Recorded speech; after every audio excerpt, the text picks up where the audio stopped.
World War III triggers are in place. Russia, the USA, and NATO are playing with fire in the Ukraine and the Black Sea.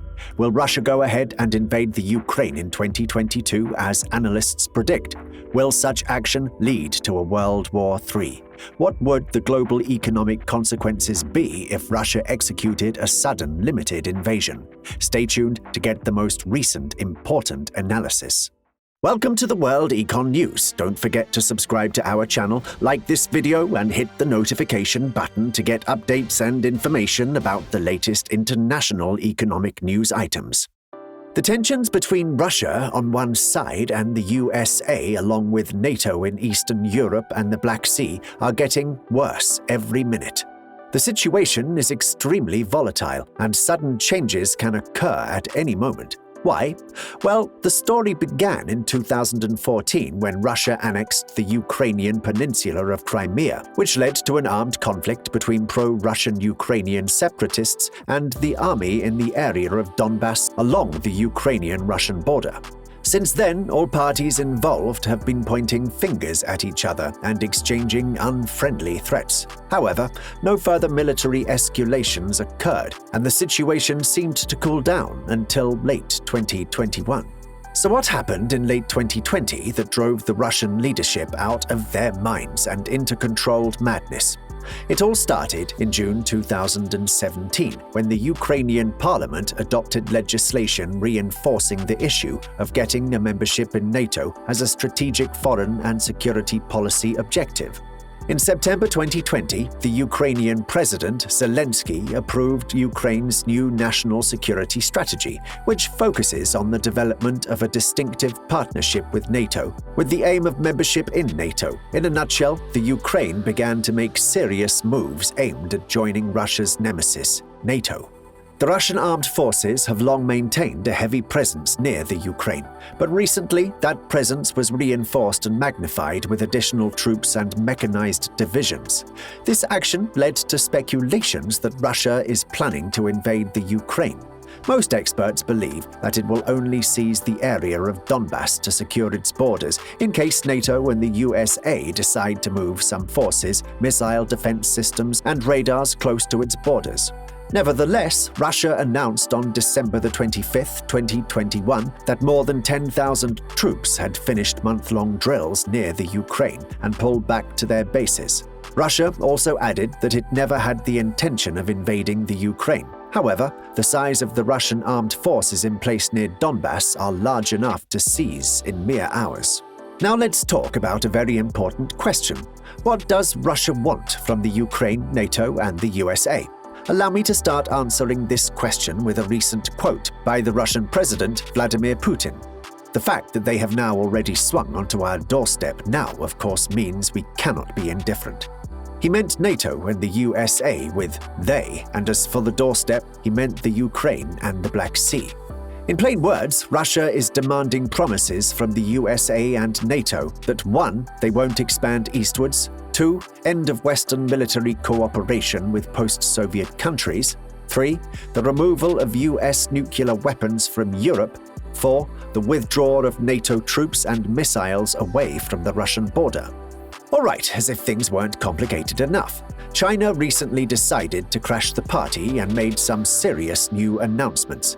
Beijing issued a statement in which it stated beyond any doubt that it agrees with Russia that the West's desire for a dominant position on the world stage is unacceptable, and the two countries must work together for mutual development.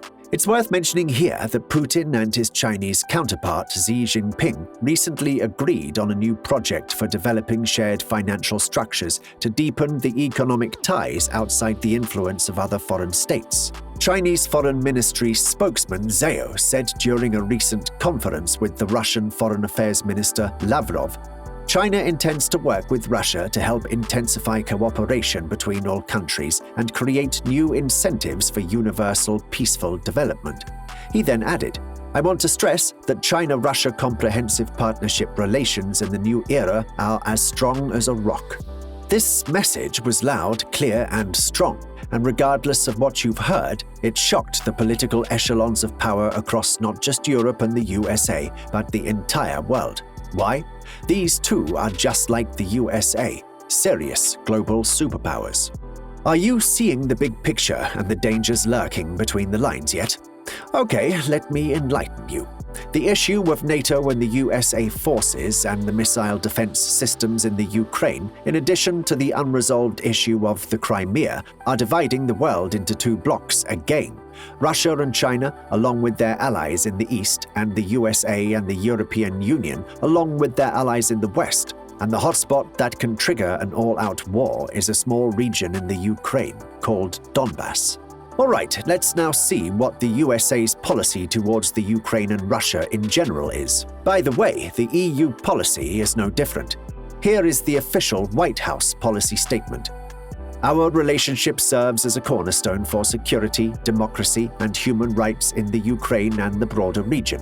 We're committed to the Ukraine's implementation of the deep and comprehensive reforms necessary to fulfill its European and Euro-Atlantic aspirations. We are also united in our commitment to the Ukraine's sovereignty and territorial integrity in the face of continued Russian aggression.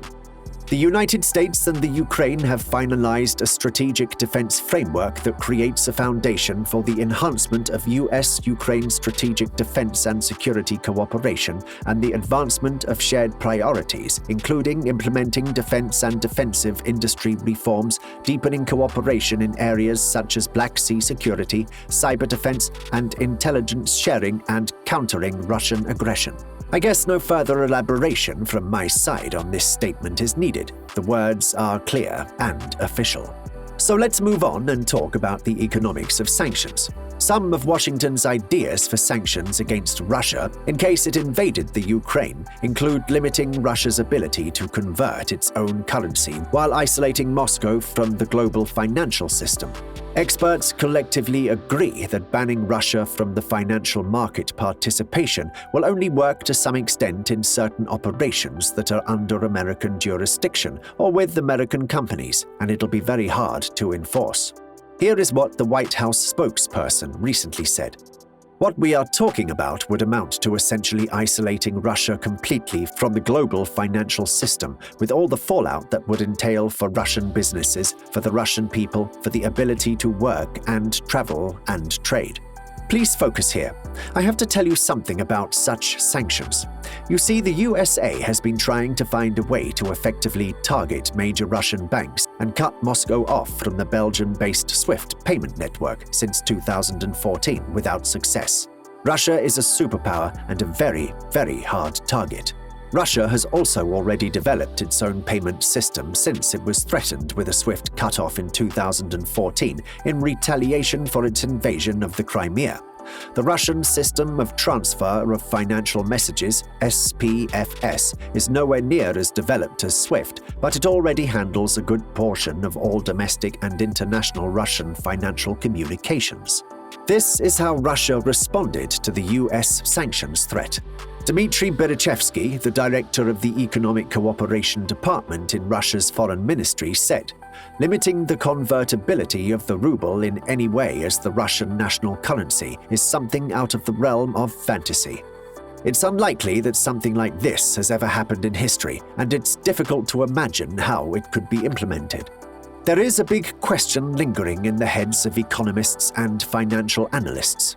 If Russia seized Donbass, how will the U.S. sanctions affect Russia and other European nations? They answered that question by using some of the economical facts that resulted from a previous scenario when Russia seized the Crimea in 2014. Here are their expectations. A new Ukraine conflict will have serious consequences not only for Russia and the Ukraine, but also potentially threaten to damage the still frail economic recovery in Europe. In the Ukraine, the economy may decline by up to 20% in 2022.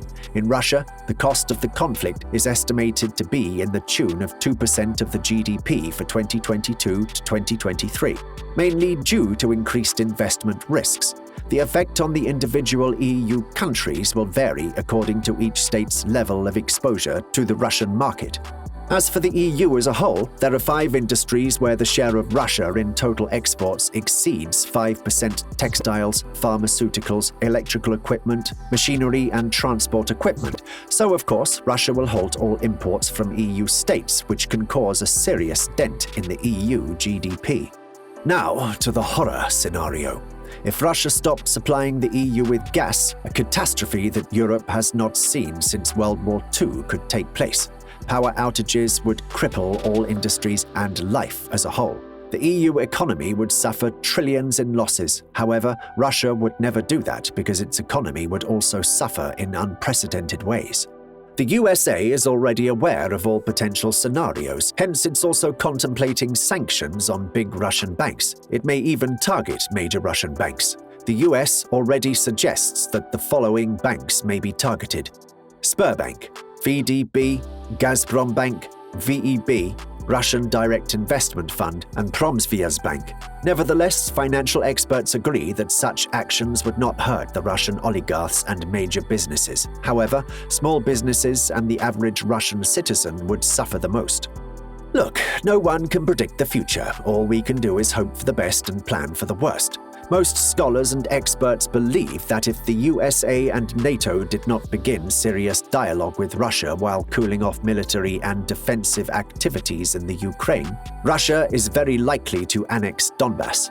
In the end, the average European and Russian citizen will still suffer the most, and the global economic recovery from the effects of COVID-19 will come to a halt. So let's hope that the EU, US, and Russian leaders will make wise, peaceful New Year resolutions for 2022.